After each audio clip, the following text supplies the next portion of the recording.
Hey everyone, I'm Cheryl McColgan, founder of Heal, Nourish, Grow, and welcome to day 21 of your 30 Days of Healthy Habits Challenge. So day 21, we've made it through the third week, and if you've been doing the challenge along with us the whole time, then you know that this is time for the weekly reset. We reflect and adjust.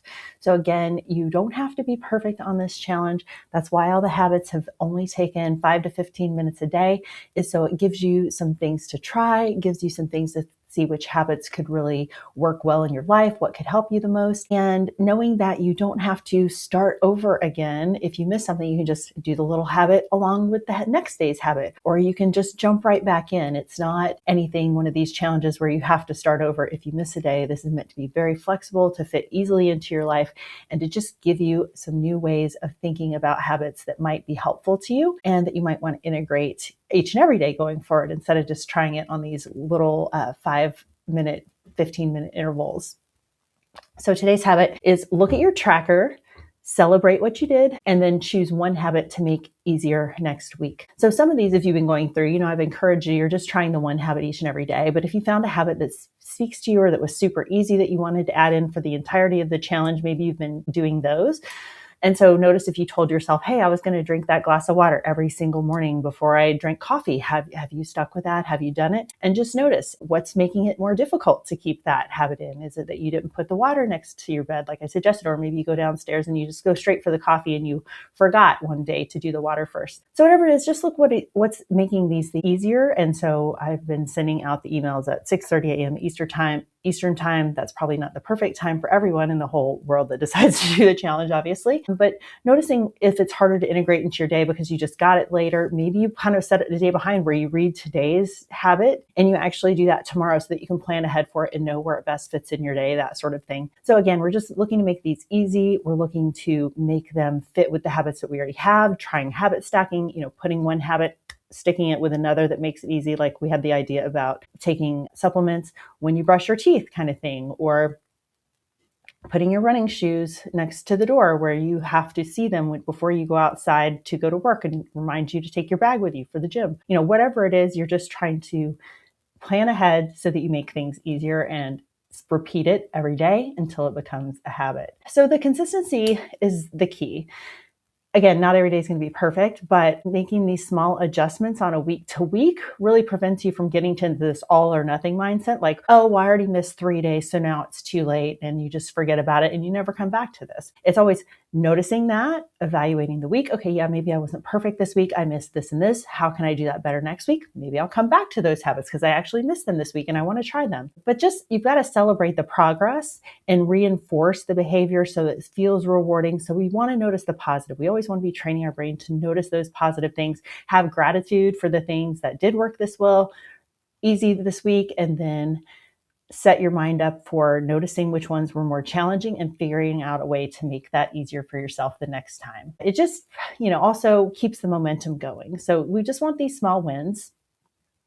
And I want you to list out 3 wins this week, even if they were small. Ideally, they're related to the habit that you did. You were able to try this one that you weren't so sure about. But you could also just start with 3 wins, period. Just evaluating your week and thinking about the positives, and then choose one way to make it easier. So if you missed some of your 10 minutes of movement every day this week, how can we make sure that you hit that every single day next week? Because really, I think that is one of the most beneficial habits that if you don't have already, integrating that, you will just do yourself so much good. And specifically, like I mentioned, if you can make sure that you walk outside on a regular basis, not always being in the gym on the treadmill, something like that, but being outside, connecting with nature. So if that was one of the friction points when you were having your habits this week, maybe plan out next week where you look at your calendar, you figure out what's your busiest day, and then figure out where you're going to fit in your movement, figure out where you're going to fit in your 5-minute habit. And then again, we're just resetting.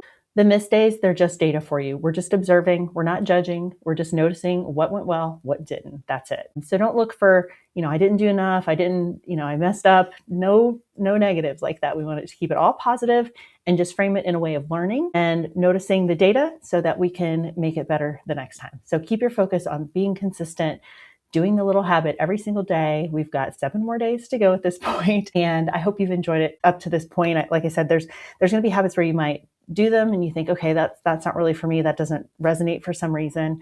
Or maybe there's some habits that really do resonate. And then you look in the literature on it, you look at the research. I just gave 2 links, but there's many more links that you can look at for these habits.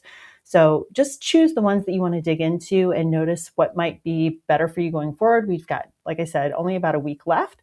So at some point you're going to come out of this and you're going to need to have a plan for maintaining these habits. Because I'm assuming if you've practiced this the entire time, you really want to create new habits in your life. So we want to figure out a way that we can keep carrying that forward, not just after 30 days, but 60 days, 90 days, a year after year, repeating those small habits that are going to get you to your bigger goals. And I think I mentioned it before on one of the other podcasts, is I have the 10-year core values and goals worksheet for you. So that's at the website.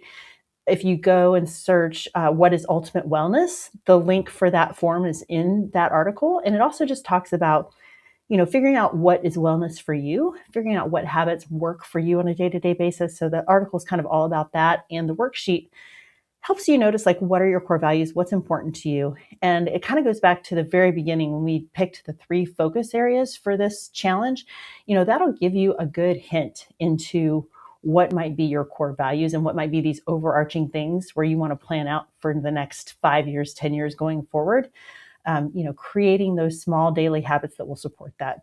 So anyway, that is it for day 21. I hope you have a nice little reflection and reset. And as always, I would love to hear in the comments what you found challenging, what were your wins. It's just always exciting to celebrate along with you.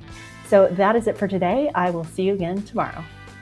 This has been the Heal, Nourish, Grow podcast.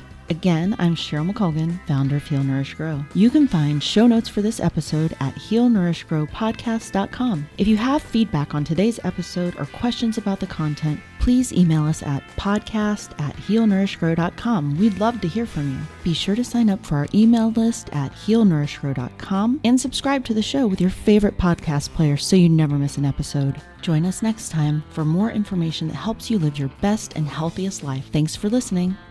Content on the Heal, Nourish, Grow podcast does not constitute medical advice. Content contained in the Heal, Nourish, Grow podcast is not intended as medical diagnosis or treatment. Neither the company nor its owner, Heal, Nourish, Grow, LLC, nor any of the company's employees, agents, or guest speakers provide medical advice. The content provided on Heal, Nourish, Grow podcast is for educational and entertainment purposes only. Please consult your medical provider with any questions about what health practices are right for you.